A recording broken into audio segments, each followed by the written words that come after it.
do you cook? And he doesn't sound like they spoke English either, so I think I got the job because I speak English. Just literally out of the blue, he'd just come up with this like tantalizing menu, like I would do this for an hors d'oeuvre and this, and we're all like, so hungry. My favorite game is What Would Your Last Meal Be? We love his passion for Yeah. food. It's cryptic and really fun at the You've same time. never asked us that. What's wrong with us? Rude. Was he recording that? Because that other person's gonna know I know! exactly who we were talking about. I was like, I don't speak to you. Stop here. You got the note. Okay, good. I'm editing it. Oh, now I'm bright red. If I'm doing this, I stop. No. Okay, cool. So that wasn't, we weren't rolling. We were rolling, but we weren't. Yeah, we That's weren't. not, that's Good, that was a warm up. Just laid the groundwork for when we first fell in love with his passion. So, I guess if you guys are ready. Yes, we're ready. Class, Nope, water, coffee, tea break. we're good to go. Okay, cool. So again, I'm gonna ask questions. Take your turns responding and make sure that you, restate the question in your answers. Okay. So I think a lot of people are wondering, and we touched on this today, some of us, why bring this show back, and why bring this show back now? So what are your thoughts? For me, I think one of the most important things about bringing the show back now is, in the beginning, like we've all said, the fight was for tolerance with the original guys, the OGs. And now it's for acceptance, but not just acceptance for us as gays, but for everyone, for equality. And I really think one of the reasons why we wanted to bring the show back was to be able to touch on a lot of the hot topics that are happening right now and showing people diversity, especially in the places where we filmed where there isn't a lot of diversity. So yeah, I think the reason why it's important to bring it back is just to... And the show was fun. The original show, I watched it and it was funny and exciting and it was just feel-good TV, and we recreated feel-good TV. Yeah. Not to pat ourselves on the back, but we did. It felt good just to make it.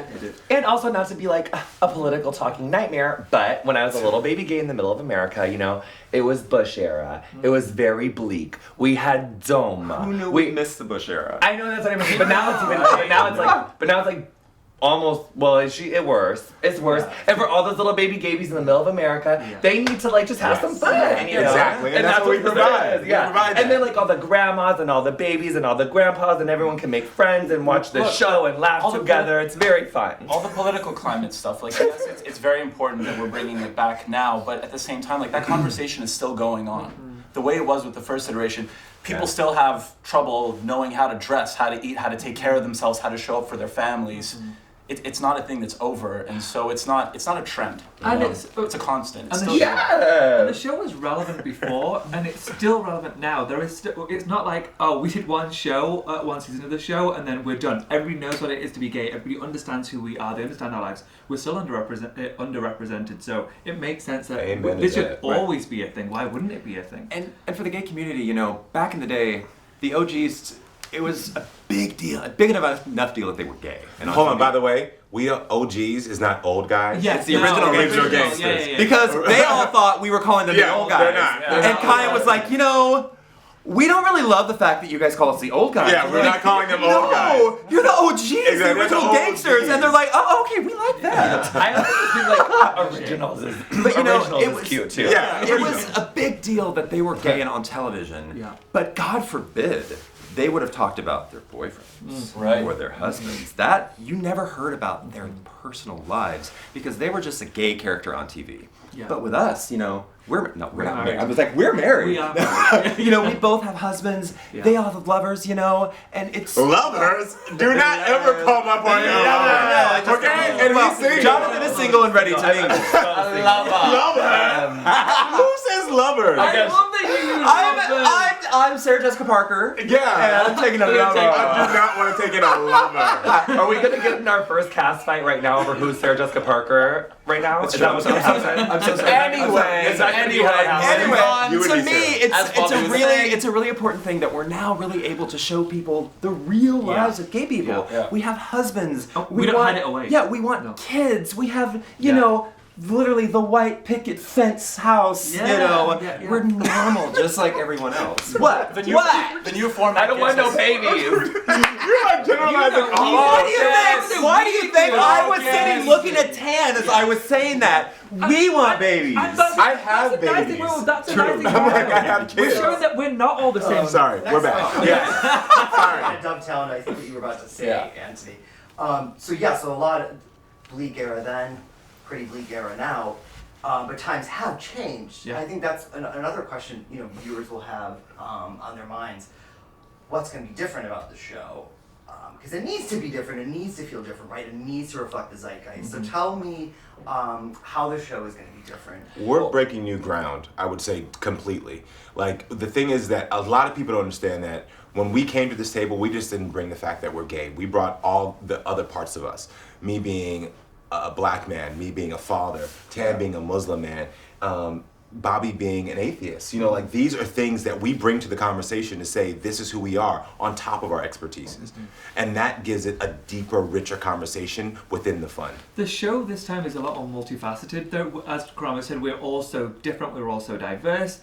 The previous show, the original cast, as far as I was concerned, I didn't know enough about their lives. I thought they were all just regular guys, and we didn't hear about their personal lives. We didn't hear personal details. This time you hear so much about us. You've seen a couple of episodes. You know that you know as much about us as you do the hero, and that's really important. We want to show what it is to be gay in every facet of it. The medium has evolved. It's so much more than, and the first time also, it was running on a network. It was great and groundbreaking at the time, but networks are advertising driven. And with a home like Netflix, sorry, this is my little pitch to them, is that it's not about that. It's about the story. And every single experience that we've had with these guys is always story driven. I also think that, unscripted television has become so different now in the sense, when Queer Eye first came out, unscripted was such a baby. And I think that at the time, especially with makeover shows and stuff, there wasn't any expectation of truth to that, like, that wasn't a 4-minute process, right? Like, that makeover took all day, and a lot. So I feel like this is a little bit more, and not that the first one wasn't authentic, because it was, but just in general, I think unscripted has come farther. Like, we are telling different stories. Like, it does take us a whole week, whereas like the first one, it was more in a day. Now it's a week. Like, we spend a whole, it's like, it's more time. It's just, it feels a little bit more authentic to what was really going on.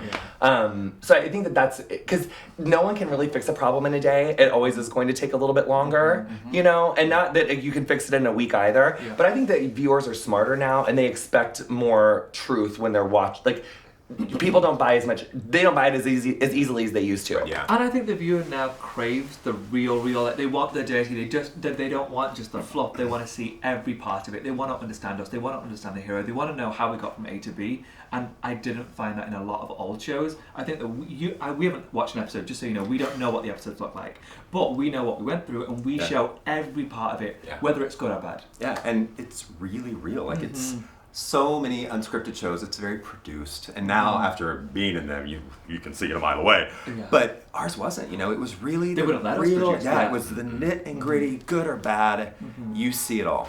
And even with all that real stuff, it still maintains the essence of fun. I mean, we got this guy, so My apologies ahead of time. I think for some people, makeover shows can have a bad rap, right? Because the skeptics will say, well, you're trying to make this participant into something that they're not. Yeah. So I think some people going in to see this may think, oh God, like, is that really where we are? Now I've got to make people over. What would your response to that be? Could I? No, please. For us, we actually don't like to be referred to as a makeover show. I know that's kind of the genre we're put into, but we're a make better show. We don't want to go into a guy and be like, oh, you need to do this different, this different, this different. We go in there, we're like, oh my God, this is amazing about you, and this is amazing about you, and this is amazing about you. And when they see that, that's when they change. Yeah. Because for the most part, there's only a few things we really needed to tweak about people. It was mostly an inner thing. Yeah, It and was that- mostly just showing them that love and encouragement that helps them to flower. That was something that like I really focused on in the show of like culture kind of took more of a life coach self-help this time around, as I'm exposing them to the world, but also trying to figure out what's going on inside. And I thought that was important because if we don't figure out what's going on here in this time, no matter what we're doing, you're gonna still revert back to your old patterns. And what I loved about it is that even though I took a lead on that, all of us made sure that we touched on what they were feeling and what was going on with them. And that's why I think that the people we helped grew so much and are still taking the tips we gave them and still living that lifestyle. Yeah, and I'm hoping that what you'll see from the show is that we're not trying to transform them into something that they're not. We did a really good job, and I am tooting my own horn, but we did do a really good job of catering every Make Better to their needs. If they're if they're in a trailer park and they're in the middle of nowhere, we're not taking them to Gucci. Like, we're taking them to where they have access to. Gucci. No, we did not. But yeah, we are really catering it to what their individual needs. We're not trying to turn them into something that they're not. That was really important for us. That was important for David Collins, the creator. That was important for Netflix. This is a Make Better show. It's not a makeover show. And we were forced to do that too, because the first round, it was in New York. You had everything available to you. Oh, yeah. You know, just at the palm of your hand. So we were in Georgia. It's a very different story. It's a challenge, but a really interesting challenge. I mean, the detective work alone is like... And with design as well, you know, making sure that their homes were homes that worked for them, because, you know, for the original cast, they were predominantly in New York. It was usually either a single guy or a guy with a girlfriend, you know, it was usually like a bachelor pad. The homes that I was doing, a lot of them were for families. So it wasn't just taking into account what worked for our hero, but also for their spouse and their kids and their families that came over and their friends. So really making sure that it worked for them and not just, oh, I'm going to do this pretty space. It's going to look great on television. It needed to be for them. But that's Bobby's spaces you can actually live in. Like, they're beautiful, but they're very livable. And that was on their faces every single week. I think all of us too. I mean, I've been doing hair since I was like 18 years old. He's been in fashion forever. You've been designing homes forever. You've been doing, like, constantly making yourself better forever. You've been in food forever. So, like, we really are bringing a pretty realistic expectation of, like, what that field is to the show. Like, and I'm personally, like, I don't understand why someone is, like, for instance, I had this colorist that taught me this one sentence that I love. Just because you American doesn't mean you Ameri should. Like, so if someone comes in with a picture of a bleach and tone, like, why are we doing that? You know, like, we weren't doing things for the sake of television. It was really because we're concerned with, like, what, like, we're going on with, like, the person that we're working with. So I'm not gonna, like, put a transformation on you for the sake of putting a transformation on you. Like, it really is important to me that it makes sense. Let me say this. Everyone needs to know that what you see and what we did with these individuals that we made better, we came up with. There was not any producers telling us, you have to do this, you have to do that, which made the stakes a little bit harder for us. Because we couldn't blame it on a producer who said, oh, well, they told us to take this person here, or we told them to do this color on their hair, or we told them to do this. It was like, this is what we want to do, we have to research it. They would drop a piece of paper in front of us at the beginning of the week and say, this is your guy, this is his information, now go meet him. And tell us what you want to do. And literally, we would be in the car together and say, okay, this is who we're going to see. What do you guys want to do? And we'd flow from there. And you've mentioned in the past, that actually brought us closer together because it forced us to communicate and to make sure that we were all on the same page, that we were following this to really help this person. And you'll find a lot of the time, if there isn't a big fashion moment, if he's got decent style as it is, we will work together to make sure we really do focus on the things that they need, not just, oh, I'm meant to be the fashion guy, so I should change his look. Yeah, we'll do something to a certain extent, but there's a greater need for something cultural. There's greater need for something to do with hair, or interiors or food. We would focus and work together to make sure that we were giving them the attention that they needed in the areas that they needed. And making them the best them, not the best someone else. Yes. Am I chatting too much about this? Can I say one more thing? Go. Because I think that, like, because I think that one thing that's, like, special about this is, it's like, I remember when I very first came to LA and I worked at this salon and they wanted to do, like, an unscripted, like, reality show around this. It was very, like, in the Blowout era. And I think one thing that I love about, the thing about that I like, that I remember thinking, like, ooh, this is so gross. I remember specifically hearing that person that wanted to do that show at the salon being like, you know, there's not enough drama here. And that, for me, being a little baby, you know, Yogi, is like, ew, like, what is that? And so I think in TV, there is such this propensity for, like, making drama. And, like, I call it, like, Law & Order SVU TV. Like, it makes your soul feel worse about the world after you're done watching it. And I really like that we didn't do dramatic things, like, for the sake of doing it to make, like, better TV. Like, and I think conflict. It wasn't fast food. There is conflict sometimes in the sense that, like, they're trying to get better, maybe they're not ready, but it's like what Anthony was saying, like, you can't put evolution and the conversation of, like, what it is to be gay and what it is to, like, be a family and work together and do make betters, like, that can't be in a box. And it's a continual conversation that needs to happen as we learn more and we get better and we, you know, become better people.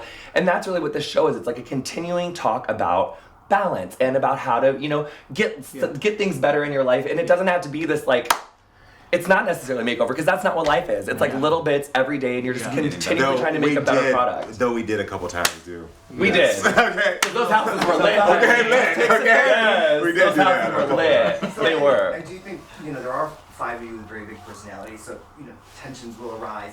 Also, you're dealing with these subjects who, like you said, Jonathan, may or may not be ready to be made better, right?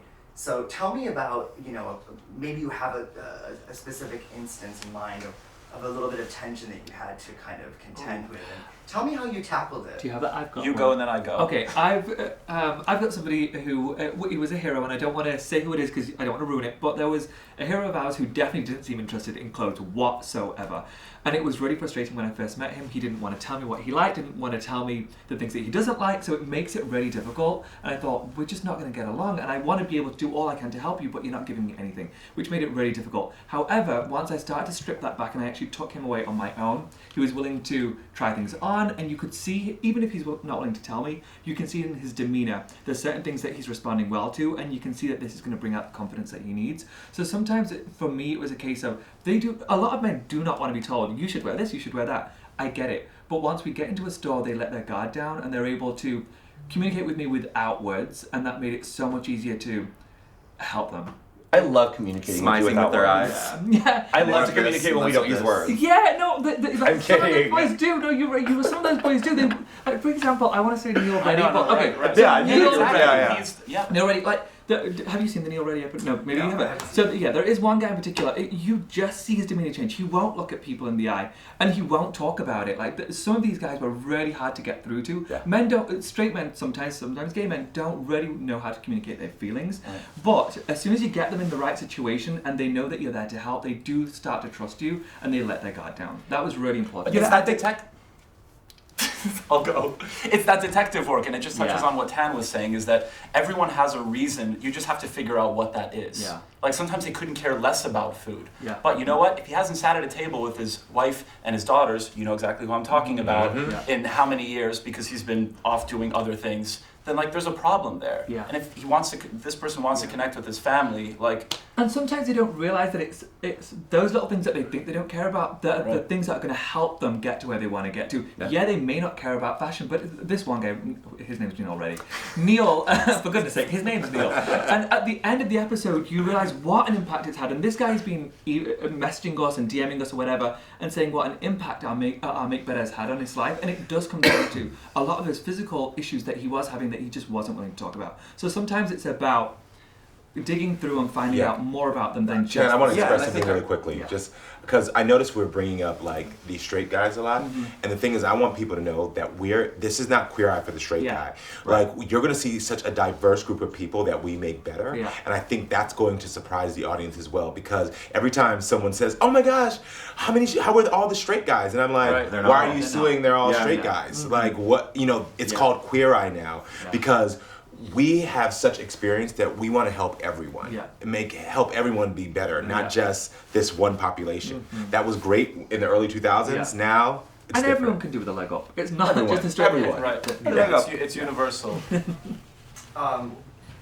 Something else that occurred to me on the walk here, like Queer Eye is so closely associated with this whole metrosexual movement right, in the early aughties.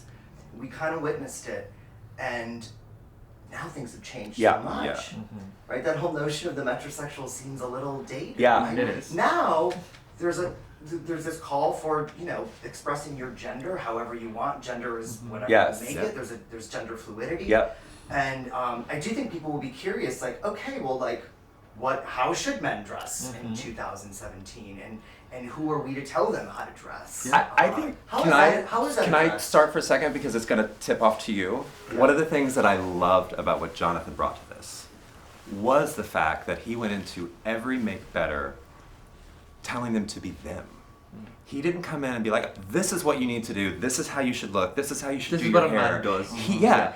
Jonathan always made sure that those people felt like them at the end of the day and not somebody else, just a better version of them. So that's what I loved about what we're all bringing in, specifically Jonathan with his makeovers, is, sometimes Jonathan was pressured to make a makeover more dramatic. because, soften, it makes for good TV. But Jonathan always stood strong that, no, I am doing this makeover for this guy. We are here ultimately for our hero. And that's one of the things I like. And I know that you need... Thank you. Go. So obviously, I'm a pleasure to work with. But yeah, I actually, and it's weird because like I so appreciate the first version of the show. I love those guys. I love so much of what it did for our community in terms of visibility. But the term metrosexual and how that was brought into the zeitgeist, I think when I look back on it, it was damaging. Like, it was damaging to me, it's damaging to straight men, it's damaging to gay men. Like, the whole idea of, like, needing to, like, change the way we look to make someone else more happy, like, it is so truly, like, from the inside. And, like, beauty and grooming is, like, short of, like, a really disgusting set of fingernails, it is an inside job, you gotta, so I do think that it is so much more of an inside job, and I think that coming into this, in the first time I ever took, like, when I ever came in for this meeting at the first thing, like, I literally said when they're like, I'm a hairdresser, so I definitely see myself as a groomer, and I would really like to get into that. And I also realized that this is, like, a controversial, don't freak out anyone, but it's like, it does remind me of that guy who did that documentary, The Cove, and he was talking about, like, how he was training the dolphins, and he did Flipper, and it spent 10 years for him to build up that organization. Now he spent 35 years trying to tear it apart. I feel like that about the term metrosexual. Yeah. I want to tear that down. Yeah. I don't think it just serves no good. Yeah. And I don't think that and it was never made as a thing to make people feel any kind of way at the time. It was, like, really fun, and it was a way to, like, kind of normalize how gay men dress and groom to make straight men not so, like, to make straight men feel like they weren't making them gay. Yeah. Yes. Yeah, it was I think it was a term that they used to make them feel more comfortable with grooming themselves. Yes. But what you're saying. But we just grew up a little bit too much now, so it's not time because now it's just we don't need that label. Yeah. Now we just got to be a bunch of Gorginas doing our best. And the fact that it's not just straight guys anymore, we get to have that conversation. I'm not going to say his name, but there's one guy in particular who we all know that we got to discuss our sexuality and what it was like for us coming out or not coming out or somewhere in between. And I'm not out. Yeah, I know. Stop it. I know.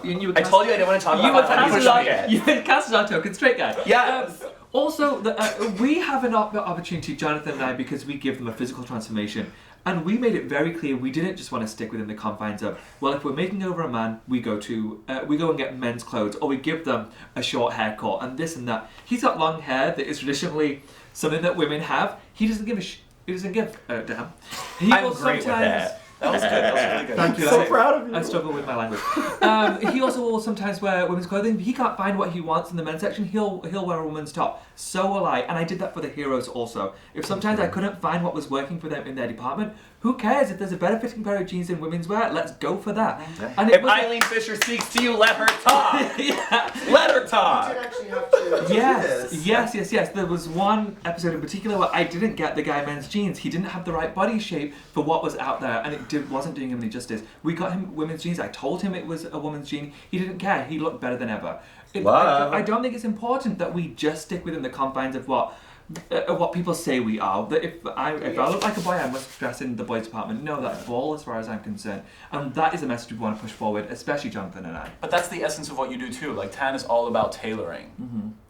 Yeah. You may not have a super fancy store or like a Bergdorf's in Georgia, but you can go to a store and you can get clothes that fit with a tailor. Tailor and Tan. This is making me want to like power stomp around the room right now. Like these answers are getting me so excited. I just wish we could all model walk all around the room. There's room. Just like we gotta get it out. Next question. This is good because if you want to capture the zeitgeist, right, you got to touch on these hot topics. Yeah. Now, we chatted a little bit about your episode with Corey, which I think was really important. So tell me a little bit about how those topics have been addressed in the show. Black Lives Matter, trans rights, gender fluidity. Talk to me a little bit about this. I am going to let you answer because I know. I think we're all like... Yeah, because I know you want to answer. But however, I've got one point I would like to make.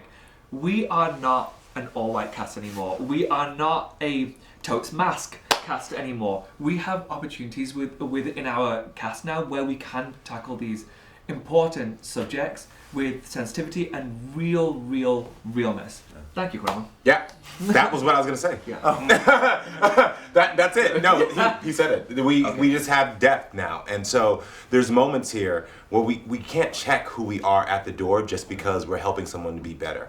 And so if you make a comment that affects me as a black man, as a Muslim man, as any of us, like we're gonna address it. Yeah. It has to be addressed, and we're gonna have a conversation. But the thing is, what I loved about us is that we're mature enough and we're open enough and we're trying to show people that if when someone says something, it's usually out of ignorance. But you can change that ignorance if you don't combat it with more ignorance, if you show them love. And that's what we did really well. Also, I do think that this is something that we all do well. We lead with humor and levity. There's a lot of lightheartedness with the show. So if at one point, and I don't know if you guys had this in your one-on-ones, but when I would have a one-on-one conversation with, there's a person in particular, Tom Jackson, you've seen the episode where, I don't know if it made the cut, quite honestly, I don't know, so I'm just going to say this, if it didn't make the cut, so be it. But he said, "You're not a terrorist, are you?" when he found out I was Muslim.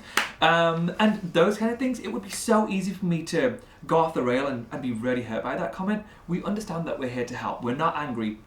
We want to show them the error of their ways, but it's done with humor. It would be a Well, missed it's not always opportunity. done. No, it's not always done with humor because I'm gonna be honest. When you all know, when we met the cop, Yeah. I was triggered immediately. Yeah. I'm a black man raising black kids in America, so check the gayness at the door. Yeah. Right now, I'm with a white cop that's in the South that has a Trump hat on. I didn't understand what that meant until that very moment. Yeah. And so for me, it was like, I can't lead with humor with this because there's nothing funny about me seeing black folks dying in the streets and these cops getting not convicted. So it was like I had to address it immediately. But the beauty of it was that by addressing it, when he started speaking, I wasn't closed. Yeah. I was like, You one of my greatest skills is that I'm a great listener. I will listen more than I speak because I really want to get to the core of what someone's feeling and what they're experiencing so that I can go with them on their journey. And so when I met him, it allowed me to listen to what he was saying and what he was feeling, and he was open because I listened to being open to what I had to say. And now we have a friendship that would not have happened beforehand. Like, this gay black guy and this white Southern cop are now close friends texting each other, and I'm like, that's the beauty of what this show is now doing. And I think our biggest superpower that we all have, especially Karamo, is that we went in listening to them. We didn't go in being like, this is what we believe and this is what you should believe. Yeah. We just let's have a dialogue. Yeah. Let's talk about the reasons why you feel this way or you don't feel this way, and really allowing them to talk about why they feel the way they did and listening to them made Without them judgment. without judgment, made them Yeah. much more receptive when we shared with them the way we feel. And what we Sometimes it's believe. just about shutting up and hearing where they're coming from and not Validating coming and them. thinking that we know better. I would also add to that, like in no shade to Bravo, if you have something really cute you want me to do someday, but Netflix and ITV and Scout, really gave us space to be who we are. And I never had, I guess I did have a few moments where there was is this makeover dramatic enough? But by and large, what I wanted to do and what I wanted to bring and the curiosity that I had that I wanted to bring to the table was good to go. Yeah. And so we were really given space to be who we are and be individuals and not have to I never was given a product please use this tooth whitening. No, everything I used on that show I really believe in it. Yeah. There's this one company that I got to use a lot of Brickle. It's amazing. They are sustainable and they have their eye amazing cream. products. Yeah. Their eye cream is amazing. There's just and I also was I don't want to use the same things all the time. There's so many different lines and there's so many different companies that bring so much to the table as far as the creators and the diversity of the creators and the sustainability of the products that they make. And I was so allowed to get to talk about that and use all of those You things. did a bunch of homemade stuff too. Yeah, and I love a homemade You put moment. whipped cream in my hair. I did put whipped cream in your hair because there You did is too with me, but that was after And- dessert one day. Totally different. in He did on Karamos too, and then In full fat whipped cream, there's a seaweed derivative that seals the cuticle of the hair, and it's an amazing moisture treatment that you can get for $2. And I'm really put off by pricing and beauty that it immediately eliminates so many people from getting to do fun things. Put some agave nectar in your hair and on your skin after you put it in a warm cup of water, honey. There is this girl on Instagram that be doing these DIYs. I love her so much. I gotta give her a shout out because she lightens What's her my name? life. What's her name? Let me. Where's my phone? Well, because she's this gorgeous Middle Eastern lady. I don't know. Is it her Huda name. Beauty? I know exactly. No, it's not Huda. It's F. There's an F and then Hud. I don't know. She What does you a lot should- of this. What you should know about us while we were shooting, we would go everywhere because as you can see, it's Okay. friends that get together and truly can talk about 1,000,001 things in one conversation. Yeah. When we were with the person we were making better, of course we were focused, but when we were together, I didn't grow up with brothers, I only have sisters, and so like to have these 4 brothers now, I feel like we're just we go like this. Yeah. It shows that we love each other. Especially the car rides with our The first car rides coffee in were the morning when amazing. we're heading there. It was like, Yeah, the car rides were amazing. I'll let you look this up. Oh my god. Furuta Kai. Let him. Oh, Farah Kai. There we go. Farah. One She's so fierce, this girl. You gotta follow Farah her. Kai. She's doing all the DIYs, honey. Oh, I love her. Because we should wrap up. Parting thoughts. Why should people watch Queer Eye? In my opinion, it's so much fun. First and foremost, I think it's so much fun. Us guys get along super well, and if we get along well, I'm sure it shows on screen, and I think that they're going to have such an awesome ride. I hope they binge watch because it gets better and better and better. Yeah, you're gonna laugh, you're gonna cry, you're gonna learn things, and hopefully be entertained. Yeah. There's so much division these days. This is like an opportunity to, I was going to say check out, but to actually check in to see how we're similar and Yes, see the Eckhart. humanity in everybody. And especially since this is out, I would say for all the gay people who are like, why bring this back now? Why are we doing this? We touched on it a little bit earlier. We still need more representation. we do. And I promise you, we are not going to disappoint our community. A lot of times, the gays in the middle of our country are forgotten. Yeah. You know, there are still a lot of gays out there that need this Yeah. support, these role models. Yeah. And just to line it up a little bit, honey, if you are like me and you've already watched British Bake Off 100,000 times, if you've already watched Big Mouth, you don't have no new shows to watch, honey, Queer Eye, we got you. It's funny. You're gonna laugh, you're gonna cry. It's lit. It's awesome. It's true. so See much you there. Johnny. And that's good? I mean, honestly, I can't watch British Bake Off anymore. Just 6 minutes. Love. You guys did really well. Yeah, this is your first. Yeah. Yeah. We're going to get it together. Thank you. Cute. Thank you. Thank you. Yeah, Big Mouth is a good show. It is. yes, we love That it. being a I cannot hormone believe they monster is wrote our that. favorite.